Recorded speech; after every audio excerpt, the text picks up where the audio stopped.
اللہ کی رضا کے لیے کھانے پینے اور عمل زوجیت سے خود کو روکنے کی کوشش کرتے ہیں اور روکتے ہیں الحمدللہ، پھر بھی متقی نہیں بن پاتے۔ تو وجہ کیا ہے؟ وجہ سب سے بڑی یہ ہے کہ روزے کی جو احتیاطیں ہیں، جس کی وجہ سے روزے کے اندر مقصد کی تکمیل نظر آتی ہے اور پنہاں ہے، وہ احتیاطوں کو ہم خیال میں نہیں لاتے، یا اس چیز کی احتیاط نہیں برتتے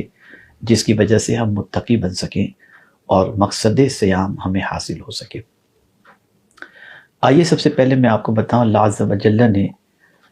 روزے کو صبح صادق سے لے کر غروب آفتاب تک کھانے پینے اور عمل زوجیت سے رکنے سے تعبیر فرمایا۔ کھانے سے کیوں رکنا؟ سوال یہ پیدا ہوتا ہے کہ آخر اس سے رکنے کو روزہ کیوں کہا گیا؟ تو میرے پیارے آقا صلی اللہ علیہ وسلم کے پیارے دیوانوں، تقوی کے حصول کے لیے قلت طعام ضروری ہے۔ زیادہ کھانے والا انسان، اس کا دل مردہ ہو جاتا ہے، زیادہ پینے والے انسان کا دل مردہ ہو جاتا ہے۔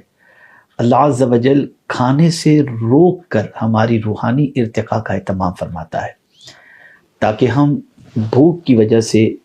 اللہ عز و جل اور اس کے رسول صلی اللہ تعالی علیہ وسلم کی اطاعت کی طرف اپنی طبیعت کو مائل کر سکیں۔ لیکن چونکہ ہم کھانے سے رکتے ہیں، لیکن اپنی زبان کو ان چیزوں سے نہیں روک پاتے جن چیزوں سے روکنے کا اللہ کے رسول صلی اللہ علیہ وسلم نے حکم دیا، اور ہم زبان کو بے لگام کر دیتے ہیں، جس کی وجہ سے روزے کی برکتیں حاصل نہیں ہوتی۔ اور کھانے کے حوالے سے بھی ہمارا حال یہ ہے کہ صبح صادق سے لے کر غروب آفتاب تک تو ہم کھانے پینے سے بچ جاتے ہیں، لیکن افطار میں اور افطار کے بعد اتنا کھا لیتے ہیں، بلکہ پوری رات اتنا کھانے میں پوری رات گزار دیتے ہیں کہ میں سمجھتا ہوں کہ عام دنوں میں جتنی غذا ہوتی ہے اس سے کئی گنا زیادہ کھانا ہم ماہ رمضان کی راتوں میں کھا لیتے ہیں۔ تو مقصد تقوی جو ہے، مقصد روزہ جو ہے وہ حاصل نہیں ہو پاتا۔ اس لیے یاد رکھیں کہ ماہ رمضان المبارک میں اللہ نے کھانے کا حکم دیا، افطار کے وقت آپ افطار ضرور کریں، لیکن اتنا نہ کھائیں اور بہت کچھ اور سب کچھ نہ کھائیں جس کی وجہ سے آپ کی روحانی ترقی کے اندر رکاوٹ ہو اور تقوی کے اندر وہ چیز حائل ہو۔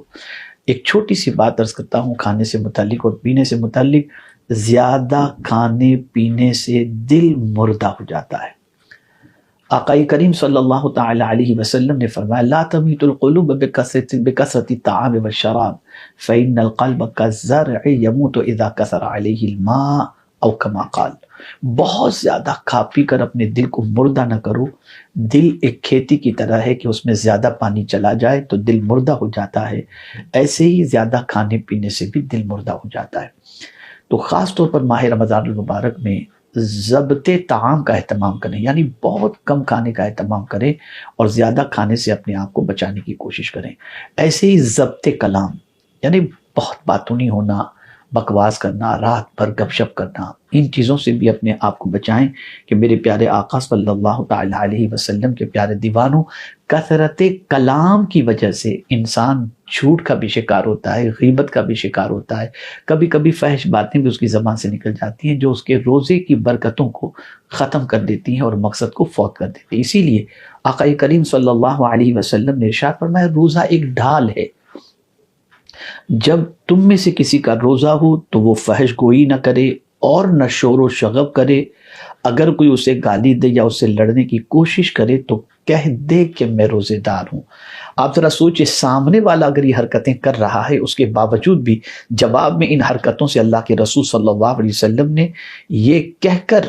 روکنے کا حکم دیا کہ تم کہہ تو میں روزے دار ہوں، یعنی جو روزے دار ہوتا ہے وہ اس قسم کی بکواسوں کے اندر گرفتار نہیں ہوتا۔ میرے پیارے آقا صلی اللہ علیہ وسلم کے پیارے دیوانوں، روزے دار کی زبان پر اللہ عز و جل اپنا پہرا بٹھا دیتا ہے تاکہ رمضان کی قیمتی ساعتیں لا یعنی گفتگو کے اندر وہ ضائع نہ کر سکیں، جیسے کہ غیبت ہے، چغلی ہے، ان ساری چیزوں سے اپنے آپ کو بچائیں۔ خود پروردگار نے فرمایا کہ وَلَا يَغْتَبْ بَعْضُكُمْ بَعْضًا أَيُحِبُّ أَحَدُكُمْ أَن يَأْكُلَ لَحْمَ أَخِيهِ مَيْتًا فَكَرِهْتُمُوهُ۔ اپنے مردار بھائی کے گوشت کو کھانا جس طرح کوئی پسند نہیں کرتا، ایسے غیبت کو بھی اللہ عز و جل پسند نہیں فرماتا ہے۔ تو کثرت کلام کی عادت ہوگی تو ماہ رمضان میں بھی وہ غیبت کرے گا، اور ماہ رمضان میں خاص طور پر اللہ عز و جل زبان پر بھی پہرا بٹھا دیتا ہے تاکہ کثرت کلام میں گرفتار ہو کر غیبت، جھوٹ اور چغلی کا انسان مرتکب نہ ہو سکے۔ میرے پیارے آقا صلی اللہ علیہ وسلم کے پیارے دیوانوں، تیسری چیز، بہت سارے روزے دار روزہ افطار کرتے بھی ہیں اور کراتے بھی ہیں، لیکن وہ یہ تمیز نہیں کرتے کہ وہ حلال چیز سے افطار کر رہے ہیں یا حلال چیز کے ذریعے افطار کرایا جا رہا ہے یا حرام چیز کے ذریعے۔ تو عرض کرنے کا مقصد یہ ہے کہ خدا کے لیے ماہ رمضان المبارک کی افطار حرام چیزوں سے نہ کریں اور نہ حرام کمائی سے کسی کو افطار کرائیں، اس لیے کہ اللہ عز و جل حلال کو قبول فرماتا ہے اور حرام کو پسند نہیں فرماتا، وہ خود طیب ہے اور پاک ہی کو وہ قبول فرماتا ہے۔ میرے پیارے آقا صلی اللہ تعالی علیہ وسلم کے پیارے دیوانوں، شیطان ماہ رمضان میں اس طریقے سے بھی دھوکہ دیتا ہے کہ روزے دار کی تو دعائیں قبول ہوں گی، اور پھر اس کے بعد جو ہے اسے بکواس اور لہو و لعب اور شور و شغب کے اندر گرفتار کر کے اس سے ایسے کلمات نکلوا دیتا ہے جس کی وجہ سے وہ روزے کو عملاً تو نہیں توڑتا، لیکن روحانی طور پر اس کا روزہ مفید نہیں رہ پاتا۔ حضور نبی اکرم صلی اللہ علیہ وسلم نے ارشاد فرمایا، جب تم روزہ رکھو تو چاہیے کہ اپنے کانوں، آنکھوں، زبان، ہاتھوں اور جسم کے تمام اعضاء کو اللہ کی ناپسندیدہ باتوں اور اس کے منع کردہ کاموں سے باز رکھو۔ یہ چیز ذہن میں رکھیے، خدا کے لیے ذہن میں رکھیے۔ اللہ کا بہت بڑا شکر ہے کہ روزے کی اس نے سعادت عطا فرمائی، لیکن ان چیزوں کو اللہ کی ناپسند باتوں سے نہ بچانے کی بنیاد پر روزے کی برکتوں سے انسان محروم ہو جاتا ہے۔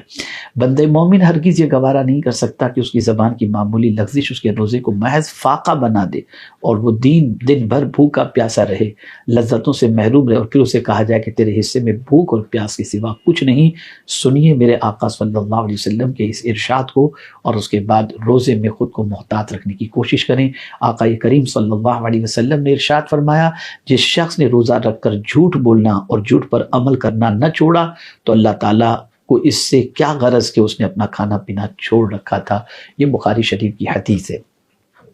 پتہ چلا ہماری ٹریننگ کا جو مہینہ آتا ہے، ہماری عادتوں کی تبدیلی کا جو مہینہ آتا ہے، اس مہینے میں ہمیں ان چیزوں کا خیال رکھنا چاہیے اور ان چیزوں میں احتیاط برتنا چاہیے۔ انشاءاللہ اس کی وجہ سے ہم روزے کی برکتوں سے ضرور مالا مال ہوں گے۔ ہم اگر محتاط رہے زبان کے سلسلے میں، کھانے پینے کے سلسلے میں، چلنے پھرنے کے سلسلے میں، تو انشاءاللہ العظیم یہ ہماری احتیاط ہمیں روزے کی برکتوں سے مالا مال کرے گی۔ اللہ رب العزت رحمت عالم صلی اللہ علیہ وسلم کے صدقہ و طفیل ہمیں ماہ رمضان کے اندر اپنے روزے کی حالت میں روزے کی احتیاطوں کا پاس اور لحاظ رکھنے کی توفیق عطا فرمائے، اور خاص طور پر یہ بھی میں عرض کروں گا ان نوجوان بھائیوں سے اور ان نوجوان بچیوں سے جو راتوں کو کھیلنے میں گزار دیتے ہیں۔ کوئی بیڈمنٹن کھیلتا ہے، کہیں کرکٹ ٹورنامنٹ ہوتی ہے، کہیں کیرم پوری رات کھیلا جاتا ہے۔ یہ ساری چیزیں وہ ہیں